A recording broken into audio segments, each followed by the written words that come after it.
When a person is in a debilitating, helpless situation which endangers his own life, which also includes trauma to others, and is acutely frightening, he might develop a condition called post traumatic stress disorder or PTSD. Typically, the triggering stressor factor is a natural calamity like an earthquake, a tsunami, cyclone, hurricane, typhoid. I can keep on going on. So, these triggers acute shockful experiences lead to post traumatic stress disorder. What are the symptoms of a person suffering with PTSD? There are intrusive symptoms.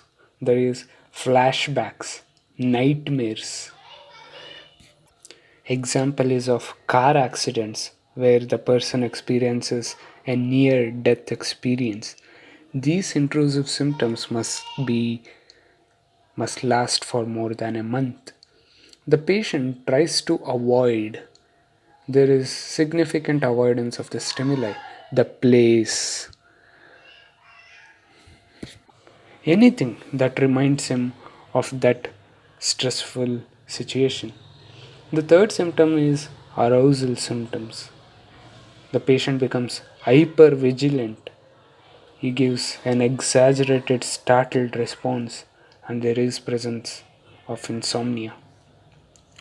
So, these symptoms of emotional numbing, emotional detachment, and anhedonia must be greater than 1 month to diagnose someone as suffering with PTSD.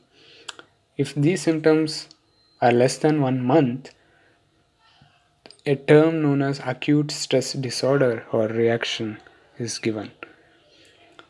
PTSD with delayed onset is also present. This is when the first episode occurs. This is when the first episode with symptoms occur after 6 months of the traumatic experience. Now, the etiology of PTSD is a dysfunction in the hippocampus and amygdala, which controls fear. Now, coming to the treatment for PTSD, pharmacologically, SSRI, selective serotonin reuptake inhibitors, can be given. But psychotherapy, CBT, cognitive behavioral therapy, is the treatment of choice, which includes eye movement desensitization and reprocessing, that is the EMDR.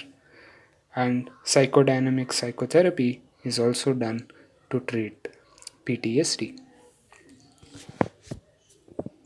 Now, a resonating entity like PTSD is adjustment disorder. Adjustment disorder is, is caused due to a negative life experience. There are depressive and anxiety symptoms which is caused due to a trauma, for example, a death of a loved one, but the socio-economic functioning is maintained. Now, what is the treatment for adjustment disorder? The supportive psychotherapy is the treatment of choice, which is symptomatic pharmacotherapy. Can also be tried. Thank you for listening to this audio lesson. Subscribe for more. Have a great day.